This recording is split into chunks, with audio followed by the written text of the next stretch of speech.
Welcome to High Octane Leadership with Donald Thompson. This season, we're diving deeper with more solo episodes, where I'll share the experiences that have led to recognition by EY, Forbes, Fast Company, and others. Not as a boast, but as milestones on my entrepreneurial path. From growing multi-million-dollar firms to successful business exits and building high-performance teams with a global perspective. I'll reveal the insights and strategies from my journey and share them with you so that we can win together. Alongside these solo episodes, we'll have industry visionaries and thought leaders, and we'll explore effective leadership. Ready to empower your leadership journey with real success stories? Let's embark on this transformational journey together. I'm here today to talk about something that I have a deep appreciation for: legacy leadership and what it takes to grow a great business while staying true to your roots. Today, I'm joined with Drew Turner, the president of Collegiate Sports Associates, a firm that's made its name in the high-stakes world of collegiate athletics executive search. Drew is now leading CSA into a bold new chapter, launching a division focused on academic executive recruitment. And trust me, it's more than a pivot. It's a transformation built on vision, grit, and staying true to the family-first foundation that built the company. CSA was founded by Drew's father, Todd Turner, and they've built something special, not just a company, but a culture rooted in relationships, trust, and results. Now with Drew at the helm, taking the legacy to new heights as they expand in helping universities find provosts, deans, and even presidents.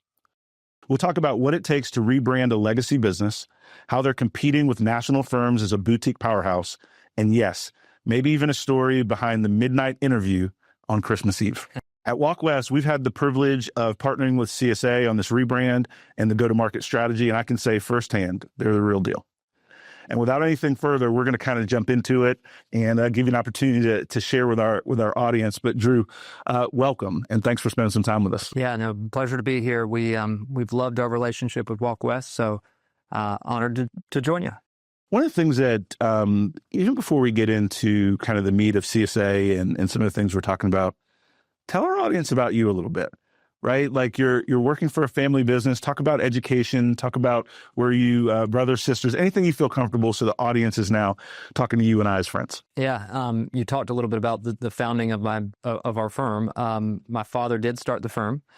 He started in 2010. So this is our 15th year in existence. And in fact, our 15th birthday is July 10th. So coming up, ironically, also my wife's birthday, so a date that I really can't forget. But 15 years in the search and consulting business.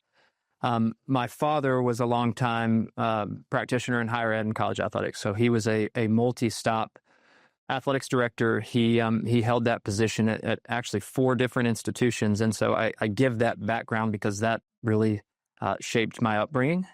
I moved around a lot, in higher ed. You kind of got to do that when that's your professional career. So I was born in Connecticut. He was the athletics director at the University of Connecticut, and I lived there for all of like 6 months before he became the athletics director at North Carolina State in Raleigh.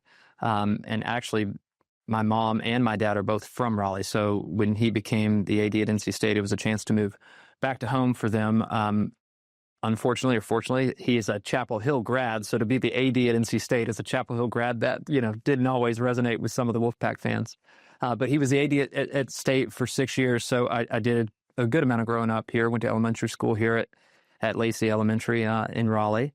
And then from NC State, he went to be the AD at Vanderbilt. So then I spent 10 years in Nashville before he then took another job as the athletics director at the University of Washington in Seattle. So, Connecticut, North Carolina, Tennessee, and Washington were really where I spent my adolescent years until I graduated high school. And then I thought I was a college athlete, thought I was a football player, and I was a pretty good high school player, and I dislocated, and broke my leg my junior year of high school, wheelchair for 6 months. I mean, it was leg was hanging the wrong way on the field. I mean, it was a big deal, but I still thought I could do it. So I went to play football at Elon University in North Carolina, and I did that for a year. I was on the team. I didn't contribute much on the field, but was a good locker room guy, I guess, I did that for a year, transferred to South Carolina because after I was done playing football, I knew I wanted to be in a big college athletics environment, and probably because of what I had grown up around, I wanted to pursue a career in college athletics and athletics administration. Because my dad growing up and still to this day is my hero, my role model, and so I wanted to follow that career path, and I wanted to be an AD. So I transferred to South Carolina. I immediately wrote the AD and said, "Hey, how can I help? I'll intern, volunteer." Did that for 3 years there, and then I started my career, which started in athletics administration before I made a pivot into the search business. But that was a really long-winded answer. But I will actually say this, because we had our team staff meeting yesterday, and every week we start the meetings. We all work remote, and amongst our companies, there's about 16 people who work with us, but we're all remote. And so we start every meeting with a culture question, something different to try and get to build relationships when you're working all over the country in different places. And the question was, what travel or cultural experience has had the biggest impact on your life? And a lot of people had great answers about trips that they took, or mission trips, or different things that kind of opened their eyes. And for me, I actually kind of took a different approach. That was my upbringing, in that, I mentioned all the places I lived. I then, made an attempt to play college football. I then went to an SEC school, South Carolina, and went to this big college experience. And so, biggest impact on, kind of my life had been all the different experiences and types of people that those, moves and transitions have exposed you to. Talk about in Nashville, I went to an all-boys conservative private school in the heart of Nashville. And then I finished high school in Seattle, Washington, which is a little bit different culturally than Nashville. And then I went to play football at Elon, and the demographic of my peers and colleagues was very different than those last two stops. And then I transferred to South Carolina, and I'm in a fraternity and become president of a fraternity, which is SEC, fraternity, very different than college athletics and playing football. And so I think all of those different stops really made me realize that, hey, how to find common ground with people of different backgrounds and experience, and the importance of doing that to building successful relationships, which is really the key to everything. So really long-winded answer, but that's kind of my background and experience. Oh, I love it. And the last thing you said, I loved all of it. The ability to develop relationships being the success key to everything. Yeah. And yes, we're in the technology age, the age of AI and all the digital and social. But at the end of the day, right, authentic relationships are what drive businesses. It happens to be more obvious in the search business and different things. But when you cut the covers back from any business, that's the case. Quick question. Where did you live in Connecticut? Hartford. So the reason I'm smiling like ear to ear is my dad graduated from the University of Connecticut. Oh, really? Played football at the University of Connecticut. Coached there when Walt Nadzak was the head coach. Okay. So that's going to date back. What were the years? So he was a coach 79. Okay. So I think my dad was a player there maybe 74 through 77. Okay. And my dad was there from 86 to little 90. later, Might have just missed. But I grew up in Connecticut and lived in Storrs, Connecticut. Okay. Yeah. And so you would remember the Hartford Whalers. Yeah. Oh, yeah. And back in the day. Canes. And so as the son of a football coach, I can relate very strongly to the different stops. Yeah. Mine were Kentucky. We were at Western Kentucky, which is Bowling Green. It's about an hour and a half from Nashville. Yeah. And he coached at University of Pittsburgh, North Carolina, that we talked about, East Carolina, different things like that. And that ability to make fast friends is something that has helped me in my career and in life. And then to your other point that I just want to reiterate, the ability to look at people through the lens of what you can do together versus the lens of what makes you different is also something that sport does even today. And one of the final unifying things that we really have when everything else is so polarized. So thank you so much for that feedback. What I want to dig into is when we look at CSA as a business now, your focus and the way you've made your reputation has been in the athletics world, like you described, and you're now getting ready to make a very significant pivot. Talk to us about how that came about, how that decision, and what were some of the reasons behind that evolution for the firm. Yeah, and I'll kind of go back again to my story of career. I was always wanted to be an athletics director. I mean, that was the goal I had. As soon as I realized I wasn't good enough to play professional football. On career day, that was what I wanted to do. I wanted to be an AD. And so I was kind of on that path after college. I right after school, I went to work at Duke, and I worked in their athletics department. And that was a great experience. And then I got an opportunity to take a step in my career, and I went to work at Old Dominion University, which forever will hold a great place in my heart. It's where I met my wife. Was actually our first client when I transitioned into search. So huge ODU person. But I was at ODU for 6 years, and I was on this path of like, hey, I think I'm on the right steps to becoming an AD, which is what I've always wanted to do. And I was actually on my way to interview for a position that was continuing that journey. And as I mentioned, my dad was a longtime AD, and at that point he had founded CSA. So he, as you would imagine, is somebody that I would call for career advice, and he is was and is an expert in the higher ed and college athletic space. And so I called him before I interviewed for that job, and I said, hey, I got this really good opportunity. What do you think? And, I'm thinking he's going to be like, yeah, this is great. This is how you should prepare. And he was like, don't do it. And I was like, what are you talking about? And the AD that I interviewed for is now one of the premier ADs in the country. They were, up and coming at the time. I was like, this is a great chance to be his right hand. What are you talking about? And he was like, no, come work with me. And I was like, Dad, no, I'm not doing that. And probably, I wanted really bad to make my own way, and not be, work for my, and so I think I was a little nervous about, I'm, going to be my daddy's son and, do that. And so at first I told him no. I was like, I'm going to interview this job. I'm not doing that. And the whole time I was up there interviewing for this opportunity, I kind of was like, well, that's kind of, I truthfully had never thought about doing this. I really hadn't. I kind of thought like, I'll be an AD. We won't win enough games. The fans will get mad. I'll get fired, and then I'll go work in the consulting business because that's right. That's what happens. So I really hadn't thought about this, but it was kind of in the back of my mind as I'm up there interviewing. So I called him back after, and I said, okay, I'll come meet with you. And I had, obviously as his son, vacations, family gatherings, all that stuff. I had seen kind of his business. I'd been exposed to it. Sure. And quite honestly, he was doing the work because he loved the industry and cares deeply about it. And it was a way to stay busy, but it wasn't really a career. He was working from the kitchen table, and he had his laptop and he had his relationships. And so I had seen that. And at the time I was 30, and I was like, man, I'm in like the grinding part of my career. I don't want to necessarily work at the kitchen table and in between golf rounds.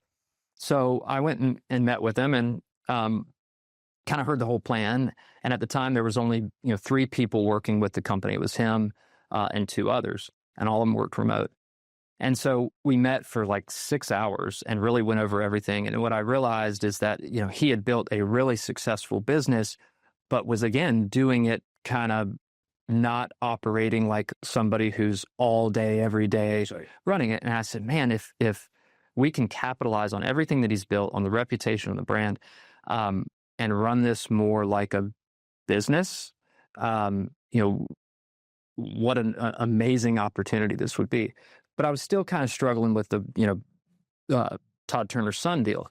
And so I go back, we had a great meeting. I go back to ODU where I worked. And my boss, who is like one of my closest friends still, who's the AD at Old Dominion, is a guy named Wood Seelig. And Wood knew about this other job that I was interviewing for at this other school. And so we were set to go to dinner before I made any decision. And we go to dinner, and he talks me out of the other job. And he's like, hey, you're not going to do that. Like, we're going to do all this stuff for you. You're going to stay.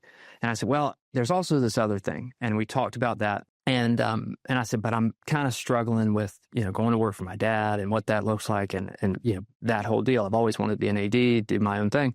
And he said, look, if the person that you're working for, you trust more than anybody you know in the world, if the opportunity is real, like you see the potential, and the only reason you're doubting it because your last name's the same as his, that's not a good reason. And that like really stuck with me. I was kind of like, oh, shoot, like that's a good point. So I called, the rest of the story, you can probably tell what happened. I called I called him back. I took the job, and at that point, CSA, again, I was the 4th full-time employee with CSA. We were exclusively, and to this point, we're exclusively focused on college athletics, primarily the Division I level. And we were doing, about 10 to 15 search projects a year and a few consulting projects as well. And so that was 7 years ago. And today we've grown our team. On the CSA side, we've actually started another company, but on the CSA side, we've got 9 full-time employees. We're going to hire our 10th here soon. And we do about 50 searches a year now from when we started. So and it was all built on the brand and the reputation that my dad started with CSA, and we've just, grown up. And to give your dad his flowers, right? The brand and reputation he built, but then to give you yours, it had to be maintained and grown. And so the work you all have done to not only cement it, but then accelerate it, is really, really powerful. But you asked about, I didn't answer your question directly. That's all right, we got plenty of tape, and I'm into learning. So we're good. You asked about the expansion. When I first joined the company, we were about a year or so in, and quite honestly, I think a large corporate firm recognized this moment of transition where we had this good brand, but I was new coming in. I didn't have that much experience, and quite honestly, I thought they were like, hey, this is a good time to buy CSA, buy their brand. Like, it's a little bit uncertain with the new guy, Drew, coming in, and is he going to be able to maintain what his dad has built? And so somebody tried to buy us, and we looked at that. And ultimately, I remember being on vacation with my dad, my boss at the time, and this firm that was pursuing us reached out, and they're like, hey, can you guys hop on a call, at this time or whatever? And of course we did, and we got on it. And we got off the call, and I went to my dad, and I said, hey, Dad, I'm pretty sure people work their whole lives to not have to answer to somebody saying, hey, can we interrupt your vacation? Not to say our clients interrupt our vacation all the time, but it's different, And I kind of had this moment where I was like, I'm not ready to say that we can't keep building this thing on our own. And it was that moment that we called them back, and we were like, hey, thanks. We've loved everything, and we still have a good relationship with them, but we just wasn't the right time. We wanted to see where this could go. And since that time, we've grown significantly. Well, fast forward 5 years from that point, we had now grown into, one of the really 3 premier search firms in college athletics in our space. And we after 5 years felt like, gosh, we got to keep doing what we're doing great, but in this college athletic space, there's not that much more room to grow. There's always going to be a need for diversity of firms in space. There's only so many Division I schools. There's only so many jobs that come open. So there's not that much more room to grow. So, okay, we had another firm reach out again, 5 years later.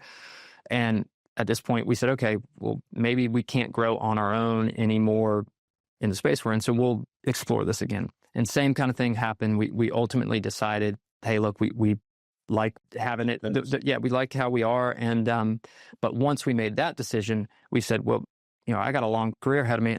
We don't want to just maintain, we want to grow. And to do that, as I just mentioned, we needed to look for another market to grow in. There was only so much room in college athletics. We've got to continue to be elite in college athletics search and consulting, but where else can we, take the brand that we've built and attack a new market? And really the 2 that we looked at were pro sports and then higher ed academic leadership positions. And, I know this narrative's out there that college athletics is becoming pro sports and all that. And so that's probably why we looked around at that. But ultimately, we decided that most of our relationships, when we help an institution hire a new AD or a coach, we deal with the board of trustees, we deal with the president. And so we've got really trusted relationships with them. Well, it's the president and the board of trustees that hire a new president or provost or dean. And so we said, look, this academic space makes the most sense for us. And so, on August 1st, I think is when we're technically going to tell everybody about it, but we're going to, launch our new academics division. And we've strategically not just rushed into it. It's been something we've been working on for almost a year now. The first step was we needed to hire and identify somebody to lead that business or division on a day-to-day basis. Because while we know search and we have great relationships, we don't have the expertise, or at least at that point, we didn't have the expertise to run academic searches. They're a little bit nuanced and different than those that we know. And so we went out and, like a good search firm, we identified candidates who may fit what we were looking for. And we found a gentleman named Charlie Kaler, who had been in the academic search space for over 15 years, and hired him in January to be our managing director. And we told him, hey, look, we're not going to announce this publicly because we want to get all the infrastructure set and ready to go. Yep. And so Charlie will run the division on a day-to-day basis. And again, on that August 1st date or around that time, we'll let the world know about this new division. We've been doing some things from a soft launch perspective to let some of our friends and family clients know about it. But yeah, we're going to tell the world on August 1st and hopefully, go attack. Oh, that's fantastic. And thank you for that context. Anytime you're pivoting a business, right, it's exciting, but it's also a little bit daunting, right? Because it's new space, but that's where the opportunities lie. Yeah. Right, is in that growth. A question more specific to you and your leadership style and learning. What are some of the characteristics that you've learned in working at really the highest levels in college athletics about delivering on promises, about attention to detail, about really representing the brand in your actions? Yeah, I think in the services business, you have to be there are a lot of firms who do what we do and do it well. And so I've used it. You almost have to be elite at it. Like you've got to be communicative. You've got to be responsive. You've got to be right. You've got to be trustworthy. You've got to be genuine. So, actually, most times we try and pursue a search. We have to interview for it, just like a candidate interviewing for a job, just like a business trying to earn business, just like when we talked with Walk West about working with us, we interviewed multiple firms.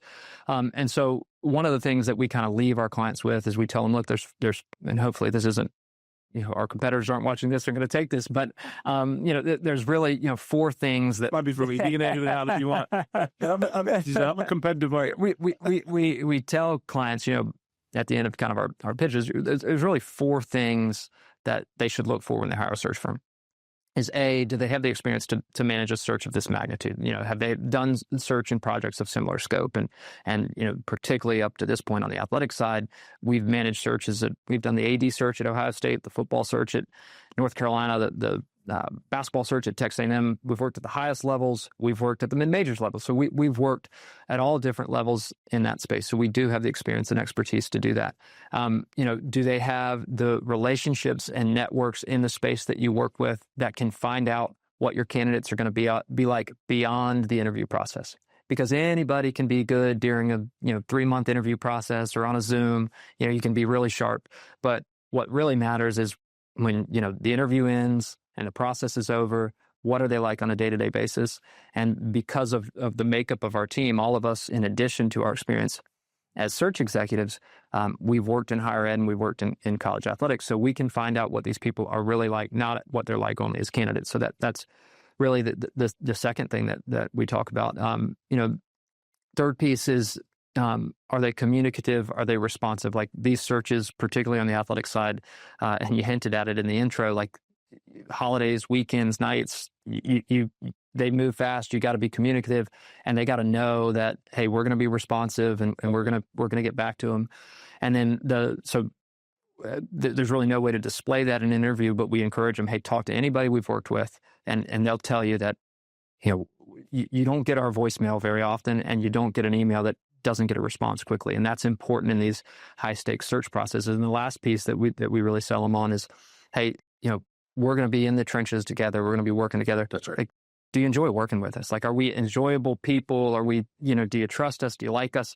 And again, it's hard to convey in an interview, but we encourage them to talk to our clients. And so, those 4 things we feel like really set us apart or make us unique. Particularly, you mentioned we're kind of a boutique. We are a boutique firm. When you interview with us for search, it's not like we're going to get through the interview process. We're going to get the call, hey, you got the project. And then we're going to say, hey, you get our junior associate that you haven't met with that's going to manage your account. Like you're dealing with the people that you're going to work with. No, that is powerful. One of the things our team here before we got to chat and sit down is they helped me with some research notes and just different things. And certainly I knew of you all and have been a big admirer. There was a little nugget in there about a Christmas Eve interview. So there's a story there that I want to hear about. That it's actually happened a couple times. I'll give 2 stories, I guess. When I first joined the firm, or shortly thereafter in 2020, it was the heart of COVID, and we were helping Boise State hire a new athletics director. And the AD searches are very different, or administrative searches are typically very different process than hiring a coach.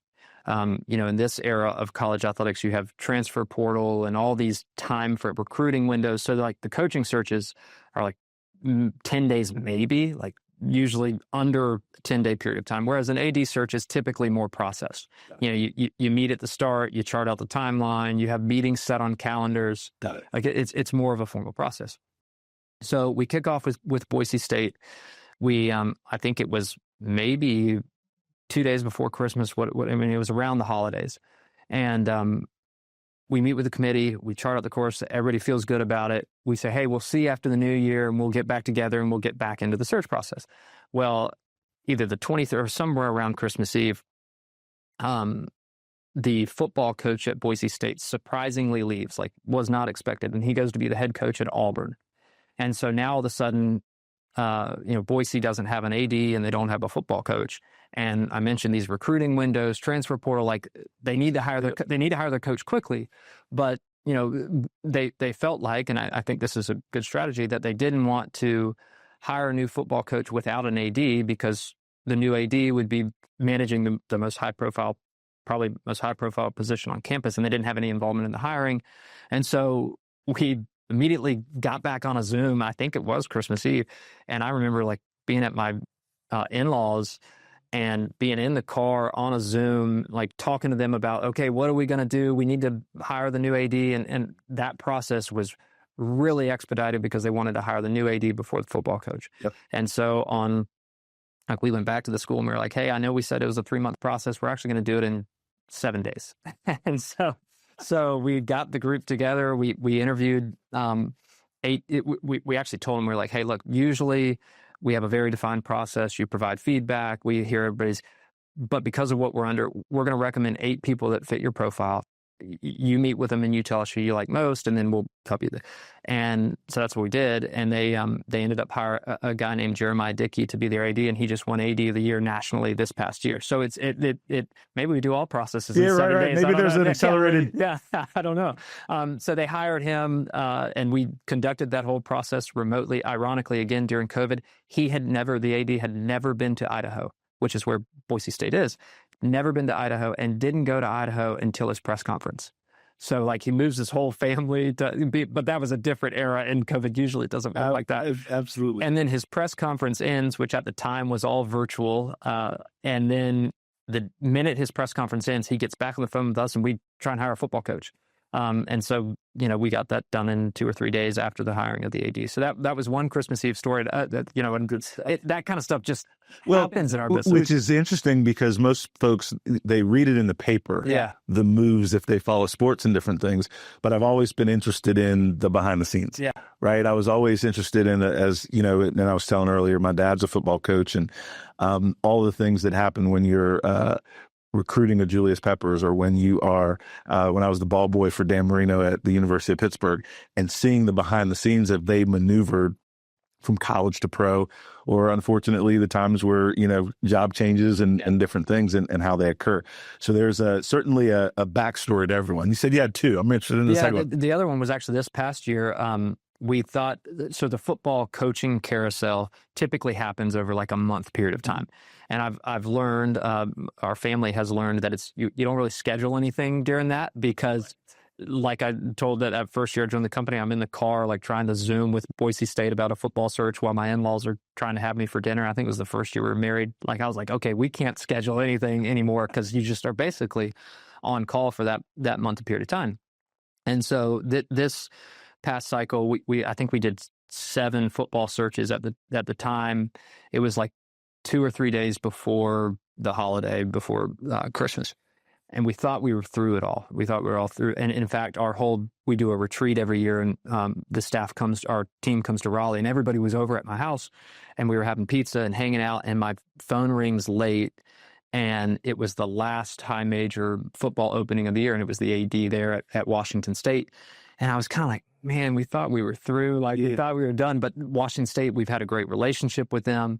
They're a great, historically a great client. And they were like, hey, our guy's going to, where did he? Oh, Jake Dickert went from Washington State to Wake Forest. Mm-hmm. And so that was kind of surprising to a lot of people. And they reached out to us when they said, hey, we need to move quick and we need to work with you. And of course, we wanted to do that. So we kind of thought we were done for the holiday, and we're going to kind of coast into, the Christmas, New Year holiday. And we got the last search of the cycle. And I remember like coming out of my office at my house and like looking at my wife, and because we were supposed to go to my in-laws again the next day, and I was like, hey, we got one more, so we're gonna have to change some of the plans. And we ended up, I think literally, because they were West Coast time, I mean, I think we were Zooming until like literally midnight on Christmas Eve. But you got it done. Yeah, we got it done, and our great client, great hire for them, and a good story out of it. We covered a lot of things I wanted to cover today. We're going to do a little lightning round. I'm just going to ask you some general questions and have some fun with it. So what's your favorite placement of all time, the one you're most proud of? I don't know if we love all our placements. Yeah. But I think the one I'm most proud of, or one I'm most grateful for, and probably why I'm still such a big supporter and fan of Old Dominion, is when I first transferred, into the search business. I didn't really know what I was doing. The first year I was going to just shadow my dad and learn the business as much as I could. And that year, Old Dominion, where I had just worked for 6 years, made a change with their football staff. Got it. And, of course, like I reached out to the AD, who I was also close with, and I said, hey, we'd love to help you. But I literally had been like on the search business job for 4 months, so I didn't really have the expertise to fully know what I was doing. But my dad was actually leading another search, so he was like, "Hey, you got to do this. You just got to do the search." And Wood, the AD at Old Dominion, just trusted me. And I know that it's probably weird too. The person that we used to, be on our staff, now we're hiring you to be a consultant, and that was only 6 months ago. But he, gave me the opportunity, gave CSA the opportunity to support him in that search, and he didn't have to. And so that one probably means the most to me. And I actually just went and did something at ODU last week. I just care so much about that place because of things like that. And so that Ricky Ronnie is the guy that they hired, and he's still there. And I think they're going to have a really good team this year. And so, that's probably the coolest experience, and the one that I follow most closely. I mean, I'm a huge Old Dominion fan, watch every game, and become a bigger fan since I left campus, actually. What's one of the craziest, most interesting search requests, through the process, that you can share? There's a ton of different stories from the different searches we've led. I'm trying to think of one that really stands out from a client. Let me think about that one and come back to it. So let's pivot a little bit to, we've talked about the rebrand and the pivot and the expansion, right? Because pivot's the wrong word. It's not a totally new direction. It's a new arena for you, right? With a lot of the same skills. This really transfers not just in the search business, but really any of our viewers that are in business. What are some of the things you thought through in rebranding your business and going to a new arena, and how you wanted to tell your story, how you wanted to change your digital? How did you all process that? Yeah. The name of our company formally today, will change on August 1st, is Collegiate Sports Associates. So this sounds really silly and simple, but for a while I was like, man, how are we going to venture into any other space when our name is Collegiate Sports Associates? President's not going to hire you to run a provost search if they're not going to be able to sell to their stakeholders, hey, we hired Collegiate Sports Associates to hire the new, chief academic officer. That wasn't going to happen. So I, for whatever reason, really struggled with the rebrand and the rename. And I was actually reading this book about CAA, Creative Arts Agency, called Powerhouse. And you probably know that CAA was originally founded as an agency for screenwriters and actors. That's right. And, in our world, in the sports world, they are now one of the biggest agencies for coaches. They represent Nick Saban and, big Kalen DeBoer, high profile, that's right. Coaches. Not necessarily a creative arts agency. You don't maybe Saban now, but you don't think of a lot of these coaches as creative arts. And I was reading the book, and it talked about, as they wanted to expand beyond just Hollywood into other areas, And they were like, well, we'll just be known as CAA. And I was like, okay, we don't have to overthink this. There is some brand equity in CSA. A lot of people refer to us that anyway. So let's just formally change our name to CSA Search and Consulting, still capitalize on the brand equity that has with people, but not just bring too much attention to the fact that we're college sports. So that was something that, doesn't seem like that big of a deal, but we just kind of light bulb moment decided to do that.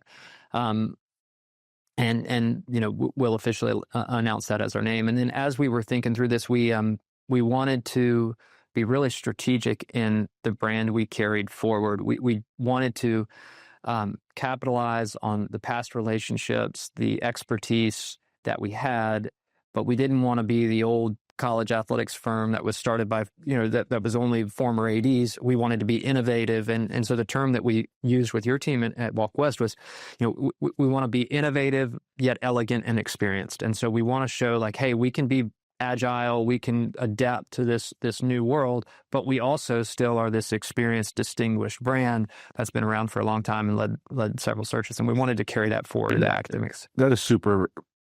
And I appreciate the way you described that. One of the things I want to share, and whether folks use Walk West or different things, the co-development of the future vision is super important when you're selecting a partner with a rebrand.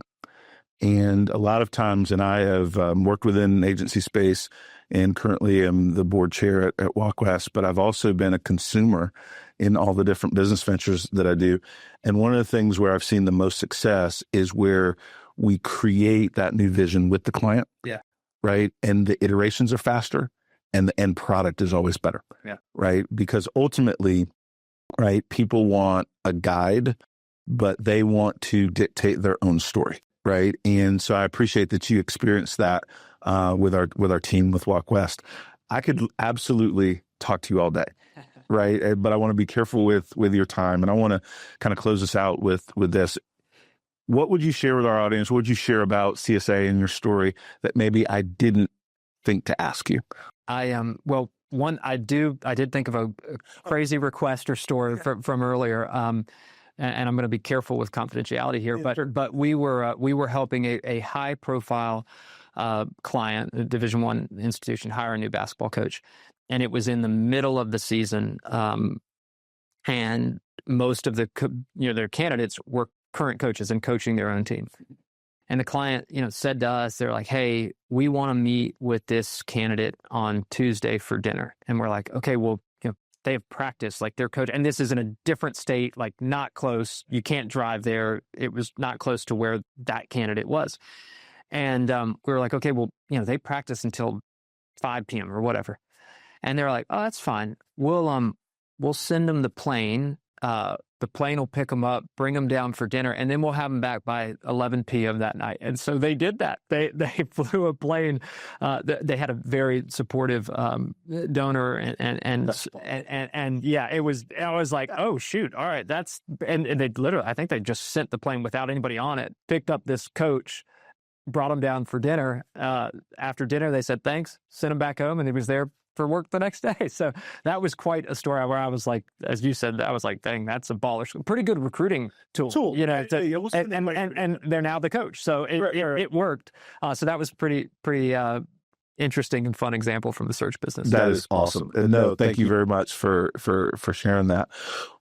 What have I missed? What would you like to share that I didn't ask that you'd like to share with our audience? And I've just absolutely enjoyed chopping it up with you. This has been great fun, and I too could sit here and talk to you all day. I think the thing that, and we kind of open with this, like I've learned, and I'm still young and got a long career ahead of me, but I just, the value of relationships, and that has been, I know everybody says that, and there's but that's how we've been successful, and not just knowing people, not just being like, hey, I can call this person, but genuine relationships and trust. Like, and in the search business, I guess that's more important than anything. But do you really trust the people you're working with? And if you can build genuine, sincere relationships and deliver on what you say you're going to do or exceed expectations, then you're really in any business, particularly in the services business, that's how you build a successful company. I appreciate that for the last word. right? Because our reputation is built on what we deliver. And, we can do all the marketing, all the digital, all of the rebrand, but ultimately, do you keep your promises and do you exceed expectations for your clients? Yeah, and then that's our vision. Like, we talk about that as a team, and we want to offer best in class services and consistently exceed our clients' expectations. And we've got to carry that forward in the next generation. I'll let that be a wrap. It was my absolute pleasure to spend some time with you, get to know you better. We've known each other from afar and worked together with our companies. But when the team said, you know what, Drew and you would be great to sit down, I was just like, absolutely. Let's just put it on the calendar. So thank you so much. Oh, enjoyed it. Great to be with another DT. Yeah, that's right. That's right. Thank you for joining us on High Octane Leadership with Donald Thompson.